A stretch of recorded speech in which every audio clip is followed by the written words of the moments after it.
காலையின் உரிமையாளர்களுக்கும் பிரச்சனை இருக்கு, மாடுபிடி வீரர்களுக்கும் இங்க பிரச்சனை இருக்கு, விழா நடத்துறதுலயும் பிரச்சனை இருக்கு. ஒரு 2 லட்சம் ரூபாய் ஸ்பான்சர் கொடுக்குறான்னு வச்சுக்கோங்களேன், அவங்களே ஒரு காலையை ஒன்று வச்சிருப்பாங்க, அவங்களுக்கு தான் அந்த பிரைஸும் போகும். அதுக்கு ஸ்பான்சர் கொடுத்துக்கிட்டு ஸ்பான்சரும் அவங்களே கொடுக்குறாங்க, பிரைஸ் அவங்களே வாங்கிக்கிறாங்க.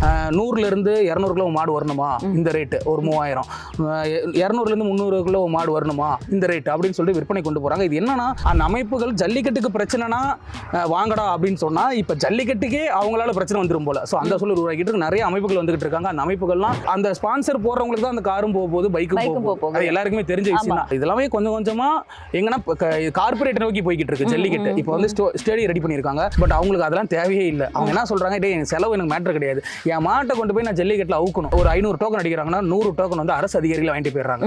எனக்கு தெரிஞ்சவங்க நான் கொடுக்கணும்பா அப்படின்னு அரசியல் தலைவர் என்ன பண்றாங்க, எனக்கு ஒரு 100 கொடுத்துரு அப்படின்னு வாங்கிட்டு போயிடுறாங்க.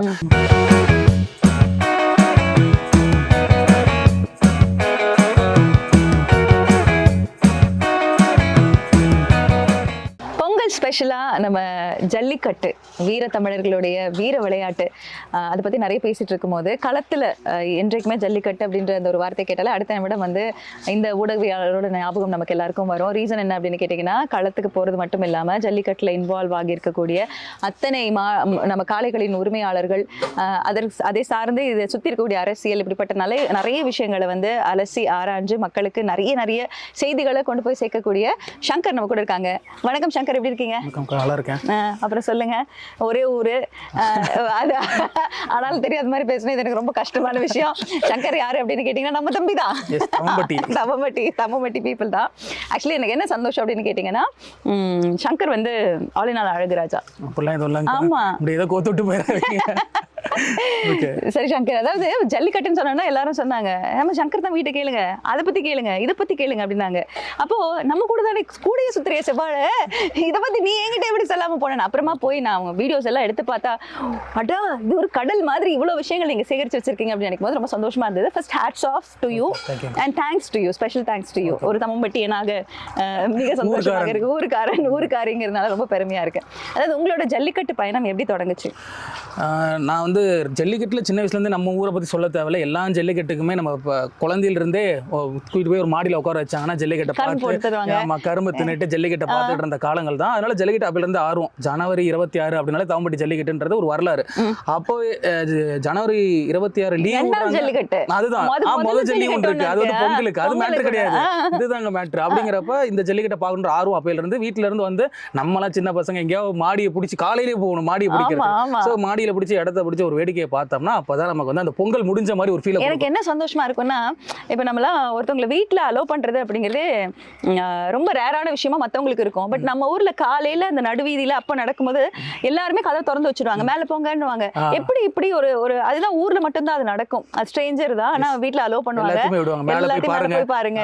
இல்ல எனக்கு ரொம்ப பிடிச்ச மெமரி என்ன தெரியுமா, நம்ம கையில ஒரு கர்ச்சீஃப் கண்டிப்பா எடுத்துட்டு போனோம் ஒயர் பையில, ஏன்னா ஐஸ் குச்சி ஐஸ் சாப்பிடணும்னு இருக்கும். அதே மாதிரி வெயில் வேற, வெயில் அந்த வெயில் கொஞ்சம் கூட இல்ல, அந்த கர்ச்சீஃப் கீழே போட்டீங்கன்னா அந்த ஐஸ் நான் என்ன பண்ணுவாரு, அதுல அந்த சேமியா ஐஸ் எத்தனையோ அது போட்டு மேல அப்படி விசிறி அடிப்பாரு, அது மேல இருந்து கேட்ச் பிடிச்சு அந்த ஐஸ் குச்சி சாப்பிட்டுட்டு அந்த ஜல்லிக்கட்டு கரும்பு சாப்பிட்டு அந்த இதை தூக்கி கீழே போட்டுக்கிட்டு இருக்கிறது, அதெல்லாம் ஒரு என்டர்டைன்மெண்ட்.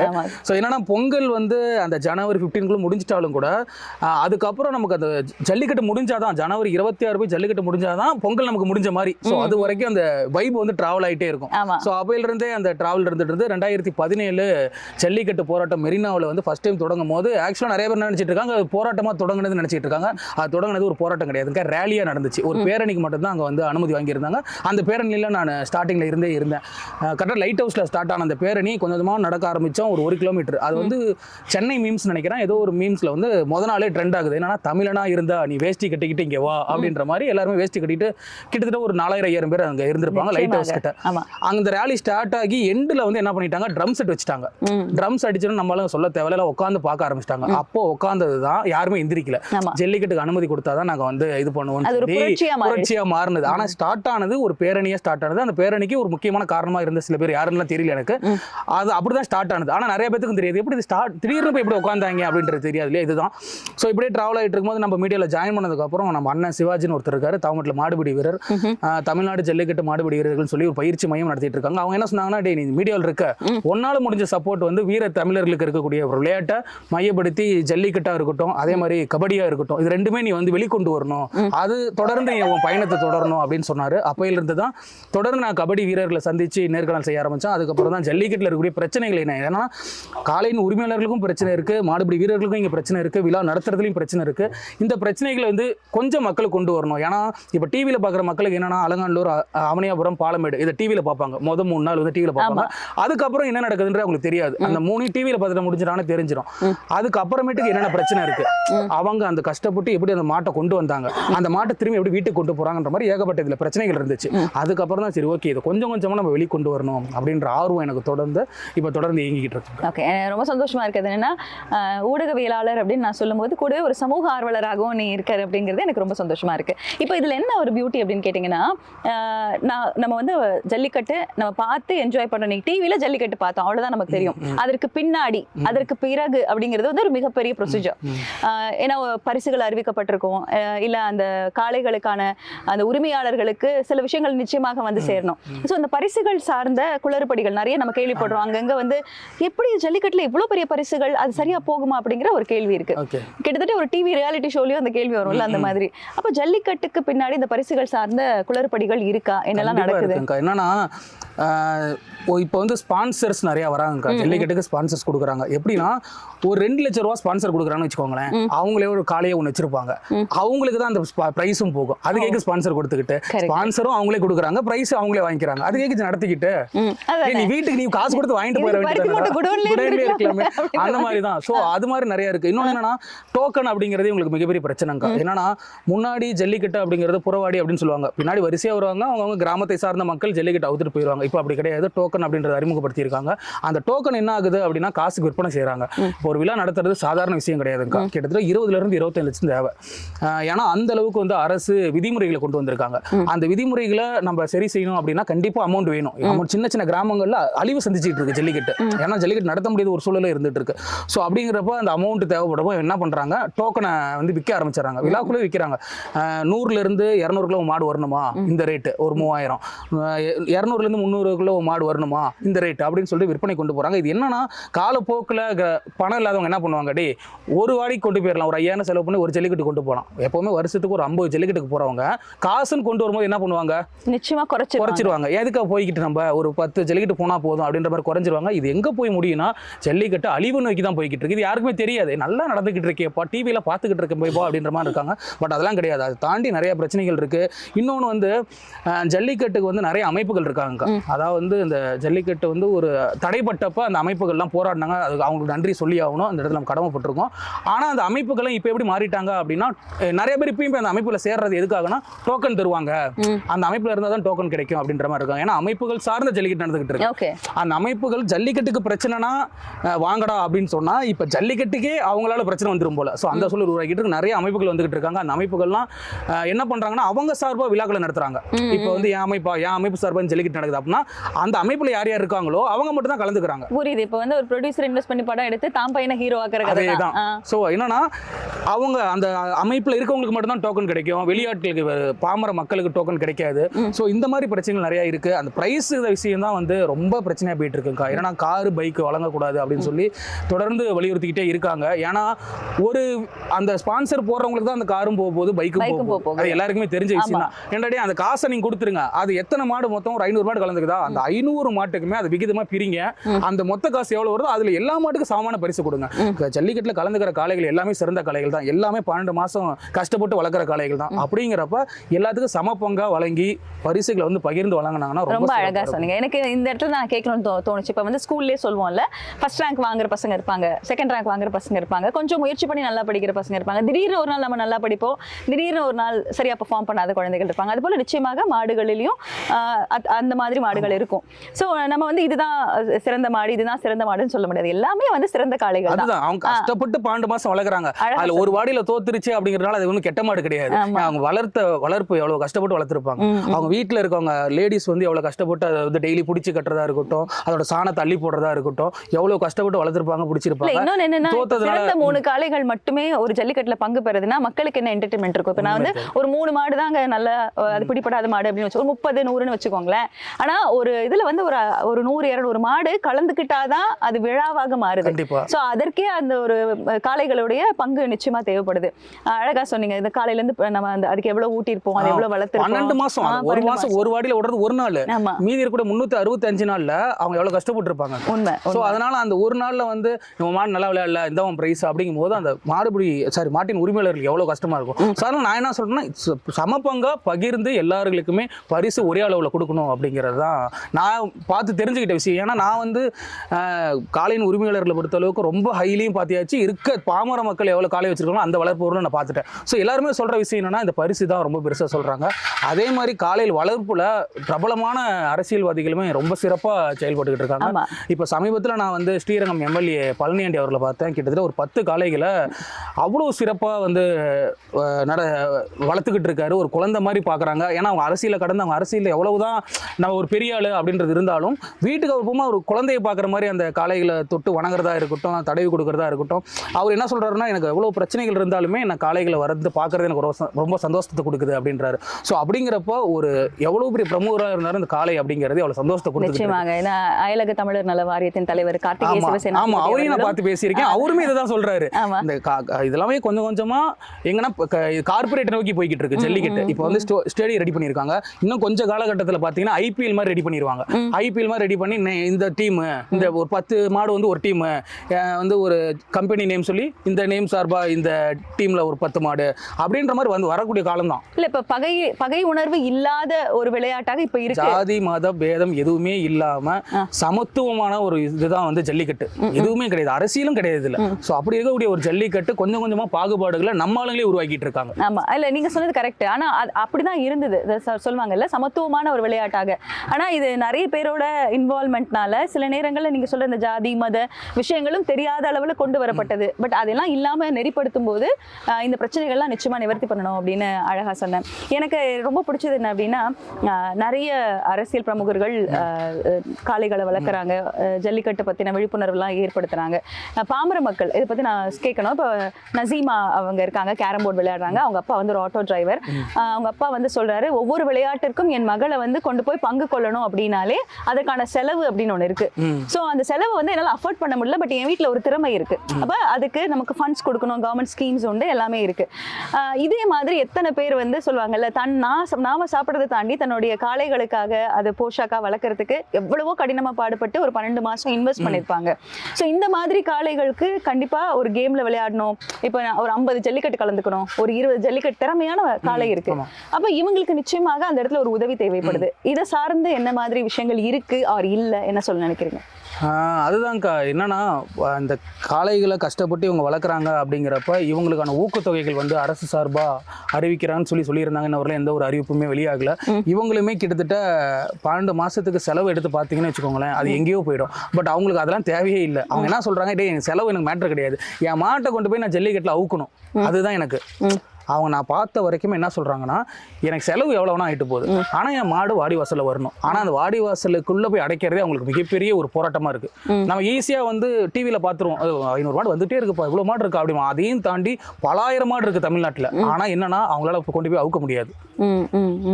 ஸோ இதுதான் தொடர்ந்து இருக்க சூழல். அதுக்கு என்ன ஒரே வழினா, அவங்கவுங்க கிராமத்தில் இருக்கவங்க அவங்களுக்கு கிராமத்தில் பக்கத்தில் இருக்க கிராமத்துக்குமே இப்போ டோக்கனை கொடுக்கணும். அப்படி இருக்கும்போது என்னன்னா உறவுகள் அதிகமாகும்.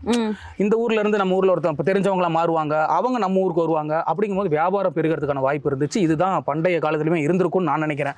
ஸோ இது வந்து இப்போ எப்படின்னா கார்பரேட் ஆகிட்டு இருக்கு. எப்படின்னா ஜல்லிக்கட்டு நடத்துறாங்க அப்படின்னா ஒரு டோக்கன், ஒரு 500 டோக்கன் அடிக்கிறாங்கன்னா 100 டோக்கன் வந்து அரசு அதிகாரிகள் வாங்கிட்டு போயிடுறாங்க. எனக்கு தெரிஞ்சவங்க நான் கொடுக்கணும்பா அப்படின்னு. அரசியல் தலைவர் என்ன பண்றாங்க, எனக்கு ஒரு 100 கொடுத்துரு அப்படின்னு வாங்கிட்டு போயிடுறாங்க. இப்படி எனக்கு இன்னொரு ஊர்ல ஒரு முக்கியமான தலைவராக இருப்பாங்க, அவங்க ஒரு 20-30 எடுத்துட்டு போயிடுவாங்க. மொத்தமே மீதி இருக்கிறது பார்த்தீங்கன்னா ஒரு 100 டோக்கன் 50 டோக்கன் தான் இருக்கும். இதை தான் பிரிச்சு மீதி இருக்கக்கூடிய கிராம மக்களுக்கு கொடுக்குறாங்க. அது எது கொடுத்துக்கிட்டு நீங்களே வச்சு நீங்களே நடத்திக்கிங்க அப்படின்னு தான் சொல்லணும். ஸோ இந்த மாதிரி நிறைய பிரச்சனை இருக்கு. இதை வந்து ஒழுங்குபடுத்தணும். டோக்கன் உண்மையிலேயே அந்த ஊர் மக்களுக்கு தான் போய் சேருதா அப்படிங்கிறத வந்து கடைபிடிக்கணும். அரசு சார்பாக யாரோ ஒருத்தர் அதுக்கு அதிகாரியை போட்டு டோக்கன் இஷ்யூக்குன்னு ஒரு அதிகாரி நியமிக்கணும். ஏன்னா எடுத்துட்டு போயிடுறாங்க, அவங்க ஒரு 500 டோக்கன் அப்போ நான் பாத்துக்கிறேன் அப்படின்னு ஒரு எடுத்துட்டு போயிட்டாங்கன்னா அதனாலதான் பிரச்சனையே உண்டாகுது. நிறைய பேர் சொல்ற பிரச்சனையே எனக்கு டோக்கன் கிடைக்கல காசுங்கிறாங்க, நான் என்ன பண்ணுவேன். அதாவது டோக்கனுக்கு ஒரு 3000 வச்சுக்கோங்க, அது மேட்டர் கிடையாது. கொண்டு போறதுக்கு ஒரு மாட்டை தானா கொண்டு போயிட முடியாது. அந்த கேரம் நசீமா பொறுத்த வரைக்கும் நான் சொன்னது என்னன்னா, எப்படியாவது வந்து நம்ம ஒரு டோக்கன் ஒரு பார்ட்டிசிபென்ட் ரெஜிஸ்டர் பண்ணிடுவோம். அது பெரிய விஷயம். கொண்டு போறதுக்கு கிட்டத்தட்ட ஒரு 10 பேராச்சும் வேணும். ஒரு மாட்டை புடிச்சிட்டு நீங்க பாத்துருப்பீங்க, கூட்டு வரதுக்கு எவ்வளவு கஷ்டப்பட்டாங்கன்னா கிட்டத்தட்ட ஒரு 10 பேர் போகணும். அவங்களுக்கு சாப்பாடு என்னாச்சு, அவங்க பாதுகாப்பா வராங்களா போறாங்களான்னு கண்காணிக்கணும்.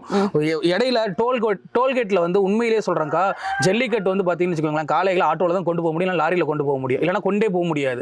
கேரவான் வச்சிருக்காங்க, ஒரு 2-3 அரசியல் தலைவர்கள் வச்சிருக்காங்க, முக்கியமான நபர்கள் வச்சிருக்காங்க, அவ்வளவுதான். இப்ப சாதாரண ஒருத்தர் வந்து ஆட்டோல மட்டும் தான் ஜல்லிக்கட்டு காளையை கொண்டு போக முடியும். அப்படியாப்பட்ட மாட்டை ஏத்திட்டு போறவங்கள்ட்ட காவல்துறை நிப்பாட்டி, நீ எப்படி ஆளுங்களை கூட்டிட்டு நீ மாட்டை கொண்டுற, உன் மேல கேஸ் போடுறேன் அப்படின்னு சொல்லி அவங்களை பயன்படுத்துறது, இந்த மாதிரி பிரச்சனை இருக்கு. அதே மாதிரி வந்து டோல்கேட்ல வந்துட்டு கம்பல்சரியா ஜல்லிக்கட்டு டோல்கேட்ல வந்து கண்டிப்பா காளைகளை கொண்டு வரக்கூடிய வாகனங்களுக்கு ஃப்ரீ பண்ணணும். ஏன்னா எதுக்கோ ஃப்ரீ பண்றாங்க. அரசியல் தலைவர்களுக்கெல்லாம் ஃப்ரீ பண்ணி விடுறாங்க. சிலர்லாம் நாங்கள் வந்து கொடுக்கவே முடியாதுன்ட்டு டோலில் போகிறாங்க. மண் சார்ந்த பாரம்பரியம் சார்ந்த ஒரு விளையாட்டு. இந்த விளையாட்டுக்கு கலந்துக்கிற ஒவ்வொரு வீரரையும் சரி, மாட்டின் உரிமையாளர்களையும் சரி, எல்லா இடத்துலையும் மதிக்கணும். அதனால் வந்து டோலை தயவு செஞ்சு வந்து அவங்களுக்கு டோலே கிடையாது, ஜல்லிக்கட்டு காளையோட போகிற ஆட்டோவுக்கு டோல் கிடையாதுன்றதை அறிவிக்கணும். இன்னொரு விஷயம், மாடுபிடி வீரர்கள் அந்த மாட்டின் உரிமையாளர்கள் ஆட்டோவில் தான் போயாகணும். அதுக்கு வந்து காவல்துறை நிப்பாட்டி கேஸ் போடுறது, இதெல்லாம் ரொம்ப இது ஒரு நல்லா போயிட்டு இருக்க ஒரு விளையாட்டை சின்ன சின்ன விஷயத்தினால கெடுக்கிற மாதிரி இருக்கு. நம்ம யூஸ்வலா சில விதிமுறைகள் இருக்கும். நீங்க சொல்ற மாதிரி இந்த டோல் ஆகட்டும், இல்ல காவலர்களுடைய பணி ஆகட்டும், அதையெல்லாம் மதிக்கிறோம், இல்லைன்னு இல்லை. ஆனா ஒரு காளை சார்ந்த ஒரு விளையாட்டு சார்ந்த விஷயத்துல இருக்கக்கூடிய பிரச்சனைகளையும் தெரிஞ்சுக்கிட்டு நம்ம வந்து அந்த வரியை விளக்கணும். அது இல்லாம மேற்கொண்டு நீங்க சொன்ன மாதிரி சலுகைகள் நம்ம கொடுக்கணும், காவலர்களுக்கும் வந்து அறிவுறுத்தப்படணும் அப்படிங்கறத நீங்க அழகா சொன்னீங்க. ஏன்னா நினைச்சு பாருங்க, நான் சொன்ன மாதிரி ஒரு காலையில் ஒருத்தவங்க சொன்னாங்க, ஒரு 30 ஜல்லிக்கட்டுல கலந்திருக்கு அப்படின்னா அந்த 30 இடத்துக்கும் போறதுக்கான செலவு, மறுபடியும் திரும்பி வரதுக்கான செலவு, 10 பேர் போகணும். சோ இத்தனை செலவுகள் இருக்கிறதுனால அரசு நிச்சயமாக பல சலுகைகள் அறிவிக்கணும் அப்படின்னு சொல்லிருந்தீங்க. இன்னும் அறிவிக்கிறேன்னு சொல்லிட்டு இருக்காங்க, பேச்சு வழக்கா போய்கிட்டு இருக்கு, இன்னும் அது அறிவிக்கல. இன்னொன்னு மாடுபிடி வீரர்களுக்கா, மாடுபிடி வீரர்களை பத்தி பார்த்தீங்கன்னா அவங்க வந்து மிகப்பெரிய ஒரு இடத்துல வச்சு அவங்கள பாராட்டணும். பட் அந்த அளவுக்கு அவங்களுக்கான அங்கீகாரம் இன்னொருமே கிடைக்கல. ஒரு கிரிக்கெட் வீரரா இருக்கட்டும், ஃபுட்பால் வீரரா இருக்கட்டும், அவங்களுக்கு எந்த அளவுக்கு மதிப்பு மரியாதை கொடுக்குறோம். அதையும் தாண்டி உயிரை பணைய வச்சு அந்த நேரத்துல அவங்க களத்தை விட்டு வெளியே வந்தாதான் உயிரே மிச்சம். உண்மை, எந்த நேரம் உயிர் போகலாம். அந்த ஒரு இதையும் மீறி தான் ஜல்லிக்கட்டு களத்துக்குள்ள போறாங்க. அப்படியாப்பட்ட மாடுபிடி வீரர்களை மிகப்பெரிய பாராட்டணும், போட்டணும், அவங்களை எப்படி மதிக்கணும்ன்றத ஃபர்ஸ்ட் தெரிஞ்சுக்கணும். இப்ப இதுவே ஒரு கிரிக்கெட் பிளேயர் ஒருத்தர் வராருன்னு வச்சுக்கோங்களேன், எவ்வளவு கூட்டம் வரும், அவங்களை பாக்குறதுக்கு எவ்வளவு இதா வருவாங்க. ஆனா அவங்க விளையாடுறது இத்தினோண்டு பந்தில், அதனால பெரிய உயிரிழப்பு இல்லை. மொத்தத்திலே ஒருத்தர் தான் ஆஸ்திரேலியால இறந்திருக்காரு அந்த மாதிரி. ஆனா ஜல்லிக்கட்டுல தவிர்க்க முடியாத சூழல் காரணமா வருடந்தோறுமே 2 to 3 பேர் வந்து எங்கேயோ இடத்துல உயிரிழப்பு நடந்துகிட்டு இருக்கு. அப்ப உயிரை பணைய வச்சு விளையாடுற ஒரு வீரருக்கு நம்ம எந்த மரியாதை பள்ளி இருக்கோம், அவர் எந்த அளவுக்கு நம்ம பாராட்டி இருக்கோம், அவங்களுக்கு அங்கீகாரத்தை நம்ம என்ன கொடுத்துருக்கோம், அவங்களோட வாழ்க்கை தரத்தை உயர்த்துறதுக்கு நம்ம இது வரைக்கும் நம்ம எதுவுமே பண்ணது இல்லையா. அது ஒரு விஷயம். இன்னொன்னு, அந்த மாடுபிடி வீரர்களையுமே காவலர்கள் எப்படி நடத்துறாங்கன்னா, ரொம்ப அடிமை இருந்தா, டேய் வாடா, டேய் எங்கடா போறீங்க, கீழே உட்காருங்கடா அப்படிங்கும் போது நமக்கு ரொம்ப கஷ்டமா இருக்கு. உங்களை விட அந்த பையன் வந்து எவ்வளோ கஷ்டப்பட்டு ஒரு வேலை செய்ய போகிறான், அவன் உயிரை வச்சு விளையாட போகிறான், தமிழோட பாரம்பரியத்தை காப்பாற்றணும், ஒரு வீரத்தை நிலைநாட்டணும் அப்படின்ற ஒரு மனதோட போய் உள்ளே இறங்க போகிறான். அவனை நீங்கள் எப்படி பாராட்டணும், அவங்க வந்து ஒரு மரியாதை சரியாக கொடுக்கணும். அதை மட்டும் கண்டிப்பாக எல்லா விழாக்குழுவுமே மாடுபிடி வீரர்களுக்குன்னு ஒரு அங்கீகாரம் கொடுக்கணும், அவங்களை அழகா பாராட்டணும். என்னன்னா அவங்களுக்கு காலை உணவு வழங்கலாம், மதிய உணவு வழங்கலாம், அவங்களுக்கு ஒரு உகந்த மரியாதை கூட நிறைய இடத்துல கொடுக்கறது இல்லை. ஆமா, அது நீங்க கரெக்டா சொன்னீங்க, தண்ணீரும் கொடுக்கறது இல்லை. இன்னொரு விஷயம் என்னன்னா, அவங்களுக்கான பனியன் கொடுப்பாங்க, ஒரு டிஷர்ட் கொடுப்பாங்க, அதை கூட காசாக்குறாங்க விழாக்குழு. அவன் விளையாட வரதே பெருசு, அவங்ககிட்டயே நீ வந்து பனியனுக்கு ஒரு 300 ரூபா கூட 200 ரூபா கூட கலெக்ட் பண்ணிட்டு தான் உள்ள விடுறாங்க. சோ இதெல்லாம் பார்க்கும்போது ரொம்ப கஷ்டமா இருக்கு. என்ன விளையாடுறதும் நாங்க விளையாடணும், காசும் கொடுக்கணும். எனக்கு வந்து அந்த நாலு பின்ன வந்து இது வந்து ஒரு பிரைவேட் ஆக்கப்படலாம் கண்டிப்பா அப்படின்ற ஒரு சிந்தனை வருது. ஏன்னா இப்ப நீங்க யோசிச்சு பாருங்க, ஒரு மாடுபிடி வீரர் வந்து அவரால் அஃபோர்ட் பண்ண முடியாத விஷயங்களை உங்க மேல பிராண்டிங்னு நான் ஒரு சட்டையை கொடுக்குறேன், என்னுடைய கம்பெனி சார்ந்த சில விஷயங்கள் நான் கொடுக்குறேன், நீங்க அதை போட்டுட்டு நீங்க களத்துல இறங்கும் போது நிச்சயமா இது வந்து கார்பரேட்டாக மாறுறதுக்கான அத்தனை வாய்ப்புகளையும் இன்னைக்கு எந்நேரம் யாராவது யோசிச்சிருப்பாங்க. கண்டிப்பா யோசிச்சிருப்பாங்க. நீங்க வேணா பாருங்க, இப்ப இல்ல இன்னும் ஒரு 5 to 10 வருஷத்துக்குள்ள முழுக்க ஜல்லிக்கட்டு ஒவ்வொரு கம்பெனி சார்பா நடத்த போறாங்க. கம்பெனி சார்பா நடத்தி நீங்க எங்க கம்பெனில வந்து ஜல்லிக்கட்டு உள்ள வாங்க, மாடை கூட்டுவாங்க அப்படின்னு சொல்லி பிராண்ட் பண்ணிக்குவாங்க ஃபுல்லா. இப்ப மீடியாஸ் அதிகமாயிட்டு இருக்கு. சோ என்ன பண்ணுவாங்க, ஜல்லிக்கட்டை ஷூட் பண்ணிட்டு உள்ள போவாங்க, அந்த விளம்பரங்கள் அதிகமாகும், ஜல்லிக்கட்டை பாக்குறவங்க ஏகப்பட்ட ரசிகர்கள் இருக்காங்க. சோ இது வந்து எதிர்காலம் அப்படிங்கிறது கார்பரேட்டை நோக்கி தான் வணிகப்படுத்தப்பட போகுது. அது கண்டிப்பா போக போகுது. அதற்கான வழிவகைகள் கொஞ்சம் கொஞ்சமா நடந்துகிட்டு இருக்குங்க. ஓகே. முழுமையா கொண்டு வராம கொஞ்சம் கொஞ்சமா அதற்கான வேலைகள் தொடர்ந்து நடந்துகிட்டு இருக்கு. ஓகே. அதாவது நம்ம ஊர்ல இது நம்ம விளையாட்டுங்க, நம்ம போய் இப்படி எட்டி பார்த்துட்டு வரலாம் அப்படின்னு இருக்கக்கூடிய ஒரு விஷயம் வந்து நிறைய ரெஸ்ட்ரிக்ஷன்ஸோட நடக்கிறதுக்கான வாய்ப்புகளை நோக்கி தான் நம்ம போய்கிட்டு இருக்கோம். பட் நீங்க சொன்ன மாதிரி மாடுபிடி வீரர்களோட சேஃப்டி அண்ட் அவங்களோட லைஃபுக்கான ஸ்கீம்ஸ் என்னன்னா அவங்களுக்குமே கண்டிப்பா இழப்பீடு தொகை வழங்கணுங்க. இப்ப சாதாரணமா கள்ளக்குறிச்சியில வந்து கள்ளச்சாராயம் குடிச்சு பல பேர் உயிரிழந்தாங்க நம்ம பார்த்தோம். அதுக்கு வந்து இழப்பீடு வழங்குறது இந்த அரசாங்கம். சரிங்களா? உயிரை பணைய வச்சு ஜல்லிக்கட்டுன்ற ஒரு வீர விளையாட்டு விளையாண்டு இறந்து போற ஒரு வீரனுக்கு எதுவுமே கிடையாது. இப்ப அதுதான் கேட்க வந்தேன். அவங்களோட லைஃப் போச்சுன்னா அதுக்கு அடுத்தது வந்து கண்டிப்பா அரசு சார்ந்து அவங்களுக்கான இழப்பீட்டு தொகை கொடுக்கப்படணும். மேற்கொண்டு ஆல்ரெடி இருக்கா இல்ல அனௌன்ஸ் பண்ணிருக்காங்களா? இல்ல இருக்குன்னு சொல்லுவாங்க. அந்த மாதிரி யாரும் கொடுத்த மாதிரி இதுவரை எனக்கு தெரியல. பல பேர் தான் வந்து போய் முக்கியமான நபர்கள் சந்திச்சு காசு கொடுத்துருக்காங்களே ஒழிய அரசு சம்பந்தப்பட்டு இதுவரை எந்த ஒரு இழப்பீடுமே கொடுத்ததில்ல. அதே மாதிரி காயம் அடைஞ்சிட்டாங்கன்னா இவ்வளவு அமௌண்ட், அதே மாதிரி உயிருக்கு போராடிட்டு இருக்காங்களா இவ்வளவு அமௌண்ட், உயிரிழந்த இவ்வளவு அமௌண்ட்ன்றத அரசு அறிவிக்கணும்க்கா. அறிவிச்சிட்டாங்கன்னா ரொம்ப சிறப்பு. மருத்துவ செலவுகளுக்கு அவங்களோட வாழ்க்கைக்கான ஒரு வாழ்வாதாரத்துக்கான ஒரு தொகையும் நிச்சயமாக கொடுக்கணும் அப்படிங்கறது சொல்றீங்க. எனக்கு இதுல இருந்து பாக்குறது என்னன்னா, மேபி இதுக்கு மேல இன்னைக்கு நம்ம நிறைய பேசணும் சங்கர். எனக்கு என்ன தோணுதுன்னா, இதுக்கு மேல இந்த காணொலி பார்த்துட்டு ஒரு ஜல்லிக்கட்டை பாக்குறவங்க அந்த முதல் 3 பரிசுகளை ஜெயிக்கக்கூடிய காளைகள் என்ன அப்படிங்கறத நோட்டீஸ் பண்ணாலே இதுக்கு பின்னாடி இருக்கக்கூடிய அரசியல கொஞ்சம் கொஞ்சமா கத்துக்க ஆரம்பிப்பாங்க. கண்டிப்பா தெரியும். ஏன்னா நீங்க பாத்தீங்கன்னா அந்த 5 மாடு டாப்ல 5 லிஸ்ட் எடுத்தீங்கன்னா 3 பேர்ல அந்த கண்டிப்பா அந்த விழாவுக்கு பரிசு போட்டவங்களா இருப்பாங்க. அது இன்னைக்கு பார்த்தாலே தெரியும். இவங்க தான் பரிசு போட்டிருக்காங்க, இவங்களுக்கே தான் பரிசு கொடுத்துருக்காங்க அப்படி. அது எதுக்கு கொடுத்துக்கிட்டு, அதுதான் இன்னைக்கு கார் வேணா பைக் வேணா எதுவுமே காசு கொடுத்துட்டு எல்லாருக்கும் சமமா பிரிச்சு எல்லா மாடுகளையும் அங்கீகரிங்க, எல்லா காளைகளையும் அங்கீகரிங்க அப்படிங்கிறது தான் நாங்க எதிர்பார்க்கறது. Beautifully set. அண்ட் இது நீங்க நிறைய இன்ஃபர்மேஷன், அதாவது நம்ம மேலோட்டமா பார்க்கக்கூடிய, இப்போ நிறைய பேர் பாத்தீங்கன்னா சென்னையில இருந்து லைவ் தான் பார்ப்போம், இப்போ நிறைய நகரங்கள்ல இருந்து லைவ் பார்ப்போம். ஸோ அங்க லைவ் பார்க்கும்போது நல்லா இருக்கு ஜல்லிக்கட்டு, சந்தோஷமா இருக்கு, விழாவா இருக்கு அப்படின்னு தோணும். ஆனா இதற்கு பின்னாடி இருக்கக்கூடிய நிறைய சங்கடங்கள், நம்ம நிவர்த்தி பண்ண வேண்டிய சில விஷயங்கள், இது எல்லாத்தையும் வந்து அவ்வளோ தெளிவா நீங்க சொன்னதுல எனக்கு ரொம்ப மகிழ்ச்சி. தேங்க்யூ. நம்ம வந்து ரொம்ப அழகா தம்மம்பட்டியில இருந்து அந்த ஒரு இயற்கை சூழல்ல இந்த மாதிரி நிறைய விஷயங்கள் பேசியிருக்கோம் அப்படிங்கிறதுல ரொம்ப ரொம்ப மகிழ்ச்சி. அனைவருக்கும் பொங்கல் வாழ்த்துக்கள். உங்களுக்கும் இப்பவே பொங்கல் வாழ்த்துக்கள்.